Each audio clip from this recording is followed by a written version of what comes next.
Çantasını attı sadala. Çantasını attı dala.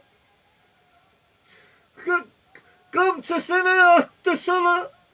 Kamçısını attı sola. Yavaş yavaş bala bala. Yavaş yavaş bala bala. Ne vurdu? Ay ne bileyim ben ne vurdu orada yazılı tutan mısın? Dedi bak bunu koyamam. Göndermişim lan sana. Onu şey de bilmedim. Yazmışam da sen göndermişim. Ben niye sorsan? He 100 de vurdum Yaşar Bey. He orada Onu tersten başla. İkinci kupleti baştan başla. Dedala.